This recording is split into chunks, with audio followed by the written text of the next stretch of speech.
adalah surah An-Nisa ayat 60-61. Ini ada sabab nuzul. Jadi kalau kita ingin memahami ayat Al-Quran, meski tidak selalu ada maksudnya, tetapi juga kita perlu untuk melihat sabab nuzul, sebab turunnya satu ayat. Yang dari situ kita akan bisa memahami lebih dalam apa yang dimaksud oleh ayat itu. Diceritakan bahwa Akhrajat Ibnu Jarir An-Sya'bi, dari Ibnu Jarir As-Sya'bi dikatakan. Jadi ini sebelum saya lanjutkan, ayat ini ada beberapa sebab nuzul. Ini yang saya sampaikan itu satu di antaranya. Itu menceritakan karena baina rajulin minal Yahudi wa rajulin minal munafiqin husuma. Jadi ada seorang laki-laki dari Yahudi dan laki-laki dari orang munafik, yang mereka itu terlibat husumah atau pertikaian, ada pertikaian dari persoalan di antara mereka. Waktu dari Yahudi, orang Yahudi berkata, "Uhakimuka ila ahli dinika." Aku akan mengangkat hakim kamu itu, jadi maksudnya untuk menyelesaikan persoalan kamu itu, ila ahli dinikum, kepada orang yang ahli dari agama kalian. Atau dalam kata yang lain, Al-Qala dan Nabi, pada Nabi SAW.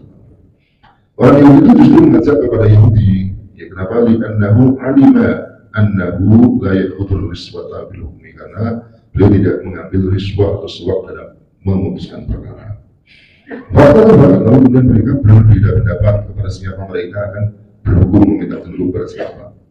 Wattafaqalu, dan mereka itu bersepakat.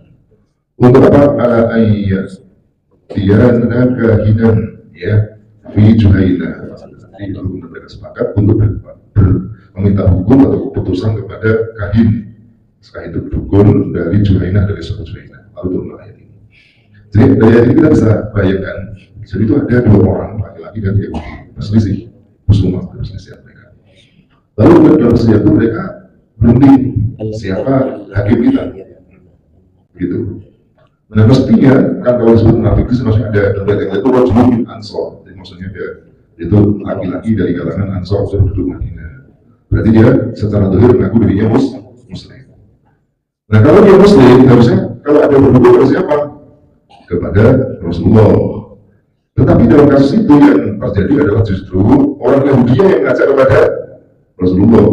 Kenapa Yahudi mengajak kepada Rasulullah sebagai hakimnya?